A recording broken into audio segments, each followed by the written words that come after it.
Good day, everybody. Welcome to another edition of doing our analysis. Just want to show you what's been going on for the last couple of days. Let me just go over to transition. So you can see here, we had a couple of positive days last week, but we're back down, as you can see here in the U.S. markets, except with the Russell. Oil is up 2%, gold is down.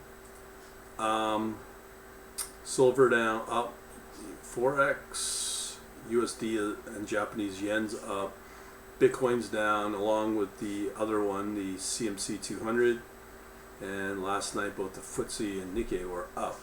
So go figure that out.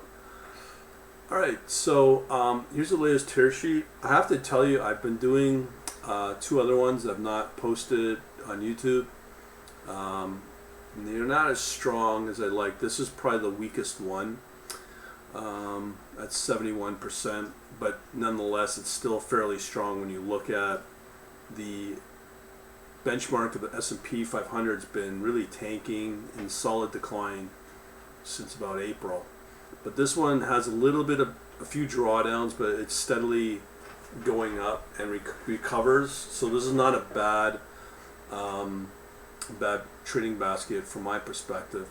Now, a few things I want to mention here. This contains one index, very small, very tiny 1% allocation of one of the market indices. You'd be kind of shocked by it. While the US hasn't been doing too good, there's six currencies in here, and the combination of them are out of six, two are actually, so 4 out of 6 are Asian based, not including China. Okay, so that's an interesting thing going on. That's why it's not so strong, but it's still, as I said, very strong here. Took off in March. And the other stat here, the other two currencies are based in Europe, and they're not what you think. Let me put it this way, they're not part of the EU, okay?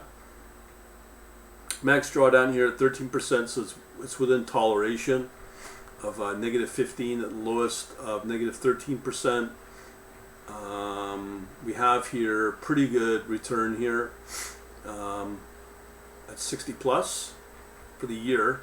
Meanwhile, the standard benchmark S&P 500 would be all negative. So you're probably going to be losing money. There's not a lot of areas to go. They're talking about emerging markets not doing well. There's truth to that. I already mentioned in one of my past webinars about this. And let's see here. Here's the monthly return. So it's not strong for June, very strong for March, but still pretty good for April, May, June monthly returns as well. So who are we to knock this particular trading basket when majority of people are not doing too good? And we also know about the digital assets are not doing too good either. So we'll leave it at that. If you like this, make sure you get on this page here, quantlabs.net/banking, to learn about how to create your own private bank. Oddly enough, you can fill out this form.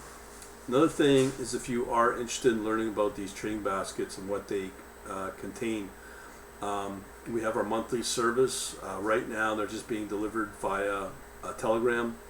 I've been pretty well posting last almost week, every day, these trading baskets. So they're very good for that paltry amount of money at $47 a month. But obviously that will go up as well. So we'll leave it at that. Thanks for watching. Have a good day.